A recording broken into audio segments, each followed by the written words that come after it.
Nimekuja hapa nimeangalia hali halisi ya zoezi, hali halisi ya mazingira, hali halisi ya usalama wa wananchi wa maeneo haya, na natoa maelekezo kwa vyombo vya usalama vilivyopo Wizara ya Mambo ya Ndani, hususan Jeshi la Uhamiaji, kuhakikisha wanafanya kila linalowezekana kuimarisha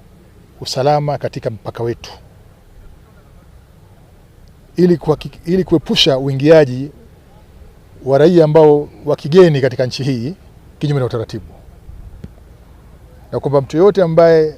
ataingia kutoka nchi yoyote kupitia mpaka huu wa Loliondo, mpaka mengine, lakini leo niko hapa nazungumza specifically kwa jambo hili mahsusi lililotokezea hapa, na kwa dhamira njema ya kuepusha uchonganishi na uchochezi katika nchi yetu wa raia yote kutoka popote. Nataka nielekeze vyombo hivi vya Jeshi la Uhamiaji kuja na mkakati kabambe na mahsusi wa kudhibiti uingiaji na utokaji wa wageni katika mpaka, hususan katika mpaka huu wa eneo hili la Loliondo. Hilo ni jambo muhimu sana, na tutahakikisha kwamba tunalisimamia na linatekelezwa.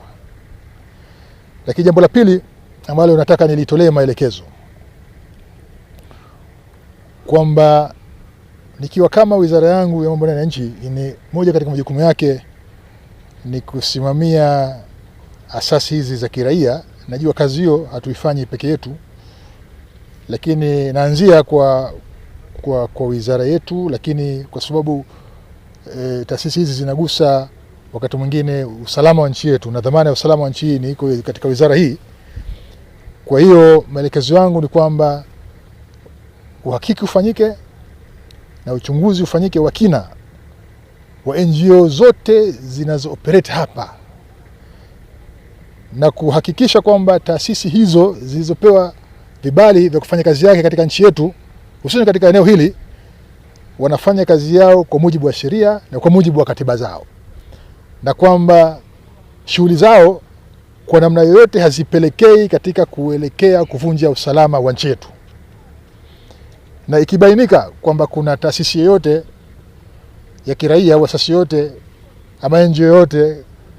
inafanya shughuli zake kinyume na hayo ambayo nimeeleza na inaathiri usalama wa nchi yetu, basi hatua kali za kisheria zichukuliwe dhidi ya taasisi hiyo.